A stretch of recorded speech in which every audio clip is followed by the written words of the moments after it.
Nagbalik alindog mga idol si Arvin Tolentino sa Korea mapa-starting unit o bench player. Anyari naman kay William Navarro mas lalong nawalan ng playing time sa KCC Aegis at mukhang mapapaaga ang pagbabalik niya sa PBA.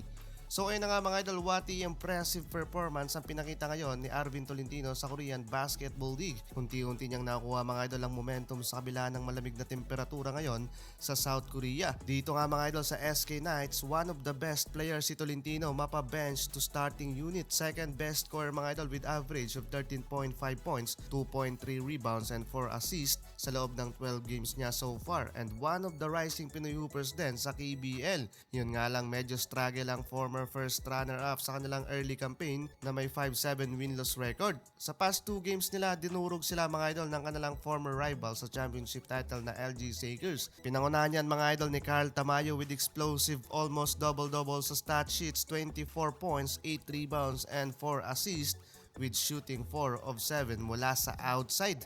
Habang third best score naman sa kabila si Tolentino na may 12 points, 2 rebounds coming from the bench. At sa pinakauling laban nila sa KBL, step up ulit mga idol si Arvin Tolentino kontra sa Busan KCC Aegis. This time nakuha nila ang kanilang pang-5 panalo at take over dyan si Kabayan. 19 points ang kinamada with 3 boards kontra sa former best player ng liga na si Choi Jun-young.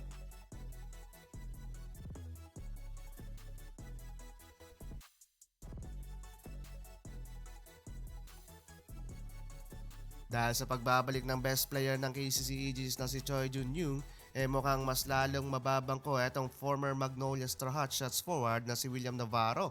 Ramdam mga idol yung presensya ng Koreano sa kanyang pagbabalik, though off the bench at limited playing time pa due to have a 90% recovery from injury, wala ngang show off ni kahit isang minutong playing time si Navarro sa naging laban. Siya lang din mga idol ang Pinoy import ngayon sa liga ang struggle both offense and defense. At ang mas worst pa dahil na din sa limited playing time na binibigay sa kanya, averaging 2.1 points, 1.2 rebounds per game. Parehong position pa mga idol ang nilalaro ni na William Navarro at ang nagbabalik na si Choi. Kaya for sure mas magiging worst pa ang mga susunod na mangyayari para kay William Navarro. At ang pinakamalala pa baka matulad siya kay Jamie Malonzo. Wag naman sana mangyari pero hindi malabong mangyari yan mga idol dahil katulad ng ginawa nila sa magkapatid na Gomez Deliano, though pa-expired na ang kontrata ni GDL sa SK Knights, hindi pa rin siya nabigyan ng playing time habang nag-ghost terminate naman si Javi sa Red Booster. Kahit may kakaharaping penalty ang ball club, mas pinili nilang magbayad para mabuyout agad ang kontrata. At ang pinakamas worst pa nga sa lahat mga idol, pasok din si William Navarro sa 3 years ban ng PBA.